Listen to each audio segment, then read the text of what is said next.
Dear student, আশা করি তোমরা সবাই ভালো আছো। অন্বেষা একাডেমি ইউটিউব চ্যানেল থেকে সবাইকে আন্তরিকভাবে শুভেচ্ছা ও অভিনন্দন জানিয়ে শুরু করছি আমাদের আজকের ক্লাস। আমাদের আজকের ক্লাস নবম দশম শ্রেণীর গণিত অধ্যায় 7-এর সম্পাদ্য 3 নাম্বারটা এবং উদাহরণ 1। তো সম্পাদ্য 3 নাম্বারটার আমরা প্রশ্নটা কি আছে একটু দেখি। ত্রিভুজের ভূমি সংলগ্ন দুটি কোণ দেওয়া আছে। ত্রিভুজের ভূমি সংলগ্ন দুটি কোণ ও পরিসীমা দেওয়া আছে। ত্রিভুজটি আঁকতে হবে। হ্যাঁ, তাহলে ত্রিভুজের ভূমি সংলগ্ন যদি দুটা কোণ আর পরিসীমা দেওয়া আছে, ত্রিভুজটা আঁকতে হয়, তাহলে অবশ্যই আমাদের কি করতে হবে, প্রথমে দুটা কোণ নিতে হবে আর একটা পরিসীমা নিতে হবে। তো বুঝোই যে পরিসীমাটা আসলে কি হইতে পারে, কারণ একটা ত্রিভুজের 3টা বাহুর দৈর্ঘ্যই হচ্ছে পরিসীমা।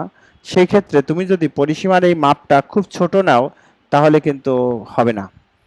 পরিসীমার মাপটা খুব ছোট নিলে হবে না, পরিসীমার মাপটা একটু বড় নিতে হবে। আর এই কোণ দুইটা একই মাপের দুইটা কোণ নিলে তাতেও কোনো অসুবিধা নেই। তো দেখো আমরা কিভাবে আমাদের আজকের এই সম্পাদ্যটা আঁকতে পারি। প্রথমেই আমরা কি করব, যে পরিসীমা নিব আর হচ্ছে নিব কি দুটো কোণ নিব। তাহলে দেখো কিভাবে আমরা আঁকতে পারবো। তো প্রথমেই আমরা নিব পরিসীমা। পরিসীমাটা একটু বড় নিব, আগেও বলেছি। এরপর দুইটা কোণ, এই পাশাপাশি নেই, তাতে কোনো অসুবিধা নেই। তাহলে এখন দুইটা কোণ আমরা এভাবে দুইটা কোণ নিয়ে নিব। হ্যাঁ,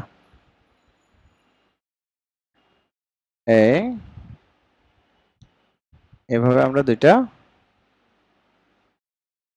কোণ নিলাম। হ্যাঁ, এখন তুমি কোণ দুইটার নাম দাও, একটা হচ্ছে এক্স কোণ আর একটা হচ্ছে ওয়াই কোণ।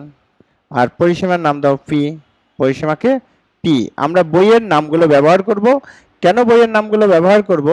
যাতে করে তোমরা পরবর্তীতে বইয়ের সাথে সংযোগ রেখে, মানে আঁকার প্রসেসটা আমি দেখাই দিচ্ছি, বইয়ের সাথে সংযোগ রেখে পরবর্তীতে তোমরা আঁকতে পারো। হ্যাঁ, এই জন্যই আমাদের বইয়ের সাথেই আমরা নামগুলো দিয়ে তারপরে তোমাদের এই জ্যামিতিটা আঁকাবো। তাহলে দেখো, এখন যে কোনো একটা রশ্মি নিব। প্রথমে আমরা যে কোনো একটা রশ্মি নিয়ে নেব। যে কোনো একটা রশ্মি নিব।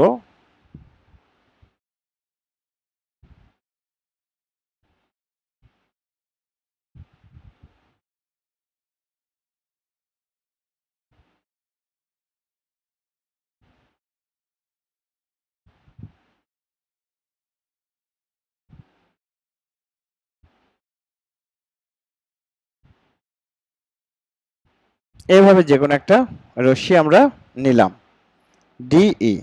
ওকে, আচ্ছা, যে কোনো রশ্মি ডিই নিয়ে এখন আমরা কি করব, দেখো যে পরিসীমা পি এর সমান করে, পরিসীমা পি এর সমান করে ডিই অংশ কাটবো। পরিসীমা পি এর সমান করে, পরিসীমা পি এর সমান করে ডি, এখানে আমরা এফ দেই, বইয়ে এটা এফ দিছে, এফ দাও এটা। হ্যাঁ, আর এখানে ই দাও, এটা এফ, এটা এফ। হ্যাঁ, আমি এটা কেটে দিয়ে এফ লিখলাম। ওকে, এখন দেখো এই যে ডিই নিলাম, এখন ডি ও ই বিন্দুতে কি করব, ডি বিন্দুতে আর ই বিন্দুতে, ডি বিন্দুতে এক্স কোণের সমান করে কোণ আঁকবো, আর ই বিন্দুতে ওয়াই কোণের সমান করে আমরা কোণ আঁকবো। তাহলে এখন দেখো এই যে এক্স কোণের মাপ নিব, নিয়ে ডি বিন্দুতে এভাবে একটা কোণ আঁকবো। তাহলে এখন এখানে রেখা থেকে মাপ নাও। তোমরা কিন্তু অবশ্যই পেন্সিল দিয়ে করবা, আমি মানে ক্যামেরা দিয়ে করতেছি তো ভিডিও, তো বিধায় যদি একটু বেশি না হয় তখন তোমাদের বুঝতে সমস্যা হবে। এ কারণেই আমি সিগনেচার পেন নিয়ে নিছি, তোমরা অবশ্যই পেন্সিল দিয়ে আঁকবা। এই এভাবে টান দিলাম, অর্থাৎ এক্স কোণের সমান করে নাম দাও ডি। এই যে ই ডি এল কোণ আঁকি, ই ডি এল কোণ। এখন ওয়াই কোণের সমান করে, এখন আমরা নিব ওয়াই কোণ, এই ওয়াই কোণের সমান করে ই বিন্দুতে একটা কোণ আঁকবো, ই বিন্দুতে একটা কোণ আঁকবো। কোণের সমান কোণ তো সবাই মনে হয় আঁকতে পারো, এটা তো আর না পারার কোনো কারণ দেখতেছি না। এটা মিশাই দেবা না, এটা একটু ফাঁকা রাখবা। এখানে নাম দাও এম। হ্যাঁ, অর্থাৎ এটা হচ্ছে এক্স কোণ, এটা ওয়াই কোণ। ওয়াই কোণের সমান করে কোণ, আর এটা হচ্ছে এক্স কোণ, নাম দিলাম। আর এটা হচ্ছে পি, এটাকে বলা হয় অঙ্কনের চিহ্ন বিবরণ, এটাকে বলা হয় অঙ্কনের চিহ্ন বিবরণ। আচ্ছা, এবার আমরা কি করব, এই যে এই একটা হচ্ছে ডিএল আর একটা হচ্ছে ডিএম, এই যে দুইটা কোণ আঁকছি, এখন এই কোণ দুইটাকে সমদ্বিখণ্ডিত করব। হ্যাঁ, এই কোণ দুইটাকে আমরা এখন কি করব, সমদ্বিখণ্ডিত করব। তাহলে এই একই মাপ নিলাম আমি, এখানে মাপ ওই একই থাকলো, যে কোনো ব্যাসার্ধ নিয়ে এভাবে একটা বৃত্তচাপ আঁকবা, আর এভাবে একটা বৃত্তচাপ আঁকবা। এখানেও তাই, এখানে নাও এভাবে একটা বৃত্তচাপ, আর এখানে এই একটা বৃত্তচাপ, কোণের সমদ্বিখণ্ডক। এখানে এভাবে কোণের সমদ্বিখণ্ডক করবা, কোণের সমদ্বিখণ্ডক। হ্যাঁ,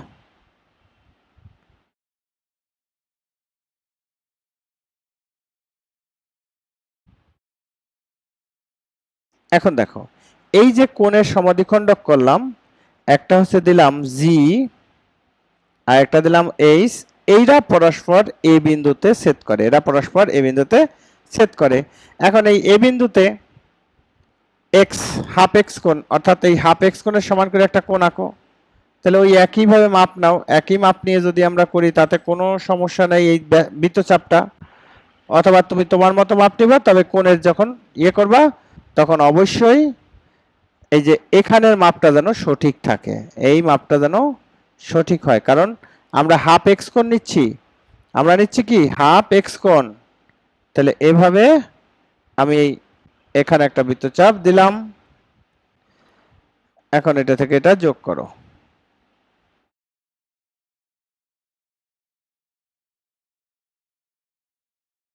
এটা থেকে এটা যোগ করে দাও।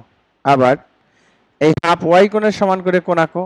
এই যে এখানে এটা কিন্তু কোনো ফ্যাক্টর না, এই বৃত্তচাপটা এটা কিন্তু তোমার কোনো রকমের কোনো প্রভাব ফেলবে না, শুধুমাত্র এই মাপটা হাফ এক্স কোণ আর হাফ ওয়াই কোণ এইটা যেন ঠিক থাকে। হ্যাঁ, এই মাপটা যদি ঠিক না থাকে তখন কিন্তু তোমার হবে না।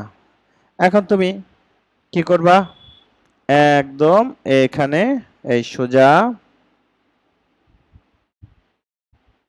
টান দাও। একটা হচ্ছে, তাহলে এই হাফ এক্স কোণ যখন আঁকছি, এটা বি বিন্দুতে ছেদ করছে আর এটা সি বিন্দুতে ছেদ করে। তাহলে দেখো এখন এই যে এ বি সি একটা ত্রিভুজ অঙ্কিত হলো। চিত্রটা ছোটর মধ্যে হয়েছে তো অনেক হিজিবিজি মনে হচ্ছে, কিন্তু তোমরা যদি এইভাবে সঠিকভাবে মাপগুলো নিয়ে আঁকো তখন আর এরকম মানে সমস্যাটা দেখা যাবে না। আশা করি আপনারা বুঝতে পারছেন। আমি আরেকবার বলি কিভাবে আমরা আঁকবো। অর্থাৎ এটা হচ্ছে আমাদের সম্পাদ্য 3। সম্পাদ্য 3 আমরা কিভাবে আঁকবো,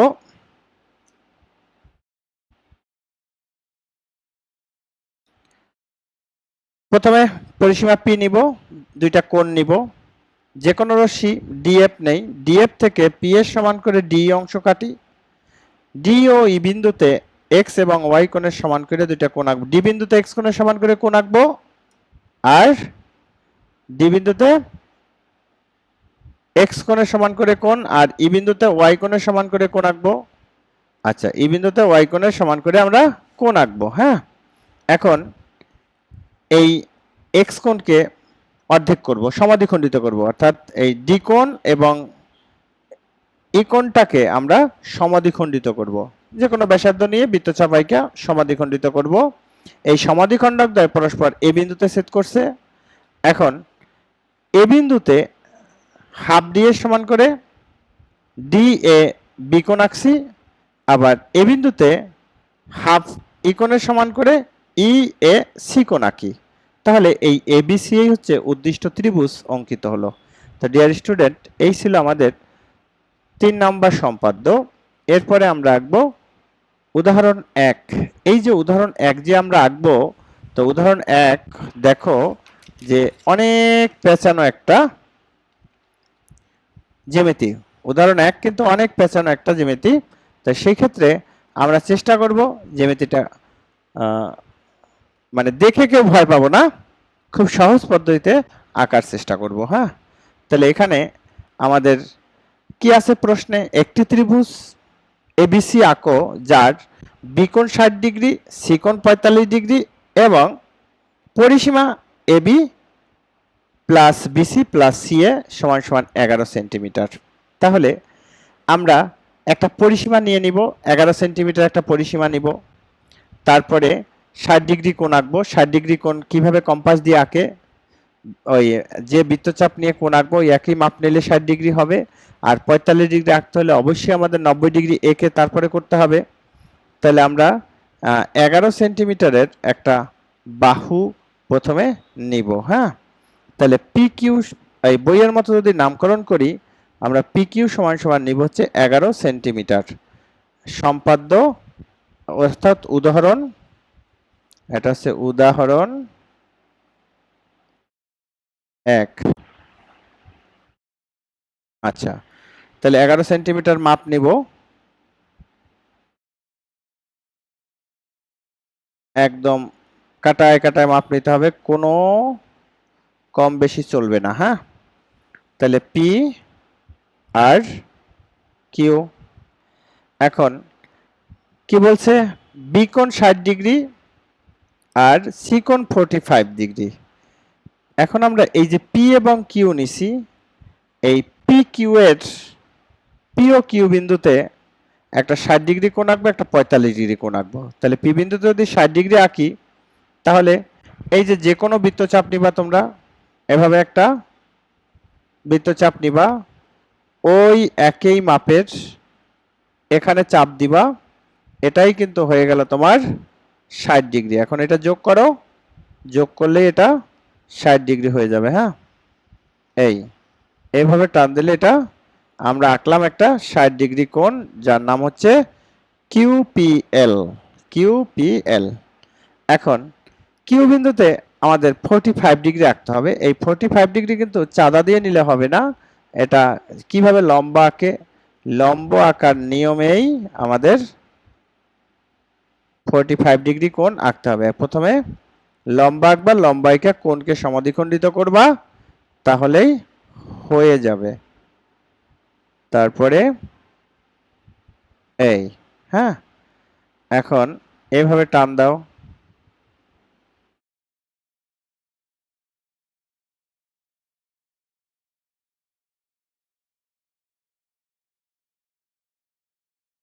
এখন এটার 45 অর্থাৎ এই কোণটাকে সমদ্বিখণ্ডিত করো।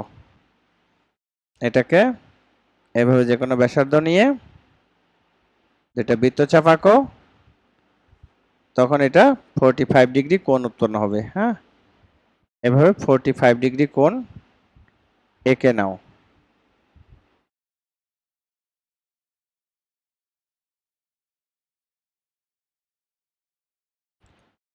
তাহলে এখানে নাম দাও এইচ। ওকে, তাহলে আমরা পেয়ে গেলাম 45 ডিগ্রি কোণ পেয়ে গেলাম। তো এইচ না দিয়ে তুমি তোমার ইচ্ছা মতো যে কোনোটা দিতে পারবা, তাও কোনো সমস্যা নেই। এখানে এম দিয়েছে, তুমি এম দিবে, অসুবিধা কি? আচ্ছা, এখন এই যে 60 ডিগ্রি এবং 45 ডিগ্রি এই দুইটা কোণকে সমাদ্বিখণ্ডিত করবা, এই দুইটা কোণকে সমাদ্বিখণ্ডিত করতে হবে। এইভাবে একটা মাপ দিলাম, মানে বৃত্তচাপ দিয়ে আর কি। এই, এখন আমার এই কোণটাকে সমাদ্বিখণ্ডিত করতে হবে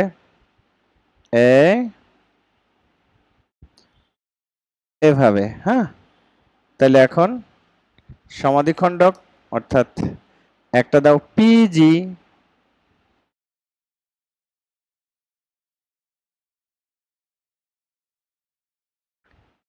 সরি আমি বলেছি আমি নাম দেব বইয়ের মতো। আচ্ছা, এটা কেটে দিলাম, এখানে এম দাও, কিন্তু আমি নাম দিছি উল্টো। আচ্ছা, তাহলে এখন এই পি জি রশ্মি টানি, এই যে দেখো তীর চিহ্নগুলো, এই তীর চিহ্নগুলো তোমরা কিন্তু দেও না। তীর চিহ্নগুলো যদি না দাও, তাহলে হয় না, আসলে তীর চিহ্ন দেওয়া উচিত, তীর চিহ্ন দিয়ে দিক নির্দেশ করে।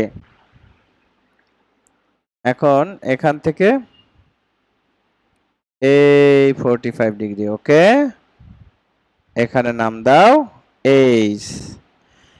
এই যে সমাধিখণ্ডক দ্বয় এরা এ বিন্দুতে ছেদ করছে, সমাধিখণ্ডক দ্বয় এ বিন্দুতে ছেদ করছে। এখন আমরা কি করব, এই যে পি এ আর এজি এই দুইটাকে সমাধিখণ্ডিত করো, এই দুইটাকে সমাধিখণ্ডিত করবা। পি এ কে সমাধিখণ্ডিত করতে হলে কি করতে হবে, অর্ধেকের বেশি ব্যাসার্ধ নিয়ে এদিকে একটা বৃত্তচাপ দিবা, এভাবে একটা বৃত্তচাপ দেবা, কারণ এগুলি তো দেখাই দিতে হবে, এই একটা বৃত্তচাপ, এই একটা বৃত্তচাপ। আবার তাহলে এই বৃত্তচাপ দুইটা যে বিন্দুতে ছেদ করুক, এখন আমরা লম্ব সমাধিখণ্ডক এঁকে নিচ্ছি, এটা থেকে লম্ব সমাধিখণ্ডক। হ্যাঁ, তাহলে এভাবে আমরা একটা টান দিব। এই কি করছে দেখো, যা পি কিউ কে এখানে একটা বিন্দুতে ছেদ করছে, সেই বিন্দুটা হচ্ছে কি স্যার, এই বিন্দুটা হচ্ছে বি বিন্দু। বিন্দুতে নাম দিতে পারো বি বিন্দু। হ্যাঁ, বি বিন্দুতে ছেদ করে। এখন এই যে এখানে ডি আর ই এটা নামকরণ করে দাও, নামকরণ করে দাও, তাহলে তোমাদের বুঝতে, লম্ব সমাধিখণ্ডক হচ্ছে ডিই। আবার এ ও জি কে কেন্দ্র করে একদম খুব হিজিবিজি হয়ে যাচ্ছে, এটা নিয়ে তোমাদের কোনো চিন্তা করার কারণ নাই। আমাকে সমাধিখণ্ডক করতে বলছে, আমি সমাধিখণ্ডক করব। এখন যেটা যেখানে হোক সেটা নিয়ে কোনো রকমের কোনো সমস্যা হবে না। হ্যাঁ, তাহলে এখন দেখো এই যে এভাবে দাও। এখন এরাও একটা, ধরো এখানে ছেদ করছে সে সি বিন্দুতে, এখানে নাম দাও এফ, আর এখানে নাম দিলাম আমি এম দিলাম বা এন। তাহলে F N P Q K C বিন্দুতে ছেদ করে। এখন তুমি এই এ বি আর এসি যোগ করো, এ বি আর এসি যোগ করো, তাহলে হয়ে গেল আমাদের ত্রিভুজ। তাহলে ত্রিভুজটা কি হলো, এ বি সি, এই এ বি সি হচ্ছে ত্রিভুজ। তো দেখতে তো দেখাচ্ছে খুব মানে কেমন হিজিবিজি, আসলে বিষয়টা কিচ্ছু না। তোমাদের প্রথমে কি করতে হবে, ওই প্রশ্ন অনুসারে চিত্রটা আঁকার ট্রাই করতে হবে। একটা ত্রিভুজের বিকোণ 60 ডিগ্রি আছে, তাহলে এই কোণটা কিন্তু এখন 60 ডিগ্রি হয়েছে। হ্যাঁ, তাহলে একটা কোণ 60 ডিগ্রি, আবার আরেকটা কোণ হচ্ছে 45 ডিগ্রি যদি হয়, তখন আমাদের কিভাবে করতে হবে, যে প্রথমে যে কোনো একটা, অর্থাৎ 11 সেন্টিমিটার পরিসীমা নিব, নিয়ে পি আর কিউ বিন্দুতে, এই একটা পি বিন্দুতে 60 ডিগ্রি কোণ আঁকবো, অর্থাৎ যে কোনো ব্যাসার্ধ নিয়ে বৃত্তচাপ আঁকবো। এই বৃত্তচাপটা যখন টানছি এই মাপটাই হচ্ছে 60 ডিগ্রি। আর এখানে 45 আঁকার জন্য কি করতে হবে, 90 নিতে হবে, তারপর 45 আঁকতে হবে, তারপরে 45 আঁকতে হবে। তাহলে হলো আমাদের 60 ডিগ্রি এবং 45 ডিগ্রি। এরপরে আমরা কি করব, পি কোণকে সমাদ্বিখণ্ডিত করব, আর 45 ডিগ্রি কোণ অর্থাৎ কিউ কোণটা যেটা ছিল 45 ডিগ্রি কোণ, ওইটাকে সমাদ্বিখণ্ডিত করব। সমাদ্বিখণ্ডিত দ্বয় পরস্পর এ বিন্দুতে ছেদ করে। এখন পি এ আর হচ্ছে আমাদের পি এ কিউ, এই দুইটা বাহুর সমাদ্বিখণ্ডিত করব। এই বাহুকে সমাদ্বিখণ্ডিত করলে পি কিউকে বি বিন্দুতে ছেদ করে, আর এটাকে সমাদ্বিখণ্ডিত করলে পি কিউকে সি বিন্দুতে ছেদ করে। তখন এ বি আর এসি যোগ করব, তাহলে এ বি সি এই উদ্দিষ্ট ত্রিভুজ। তো ডিয়ার স্টুডেন্ট, আশা করি তোমরা বুঝতে পেরেছো। এই ছিল আমাদের আজকের আলোচনার যে বিষয়, অর্থাৎ সম্পাদ্য 3 এবং উদাহরণ 1। যদি আমাদের এই ক্লাসগুলো তোমাদের কাছে একটু হলেও হেল্প হয়, অবশ্যই তাহলে আমাদের চ্যানেলের সাথে থাকবা। তো আমি আশিস স্যার আজকে বিদায় নিচ্ছি, দেখা হবে পরবর্তী কোনো একটা লেকচারে।